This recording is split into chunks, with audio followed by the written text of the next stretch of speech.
小儿反复咳嗽喘的话，这个的话，一个可能与孩子的一个免疫功能有关，这个孩子可能免疫功能比较差就是很容易感受外邪。另外一个就是如果喘的话，看孩子有没有过敏的情况有没有过敏的症状。这个时候我们就要问孩子一些病史，结合孩子的病史，我们就考虑会不会是一个就是一个哮喘或者是一个过敏性咳嗽这个时候我们一定要进行一个就是准确的一个诊断，然后才能选择一个好的一个治疗方法。如果孩子的话就是一个就是免疫功能低下的话，我们可能要提高他的免疫力。后期像我们中药的话，用一些健脾补气的一些方法来提高患儿的免疫功能如果孩子是一个喘，是一个过敏体质的话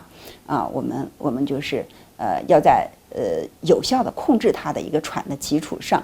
来提高患儿的一个免疫功能。中医治疗小儿支气管哮喘的方法，就是一些比如外治法还有内治我们外治和内治相结合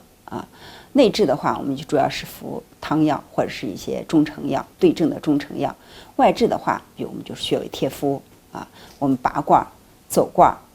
都可以治疗小儿哮喘。另外一个，对于小儿哮喘的一个预防的话，我们还有我们的冬病夏治、冬病冬防都是非常好的一些治疗方法。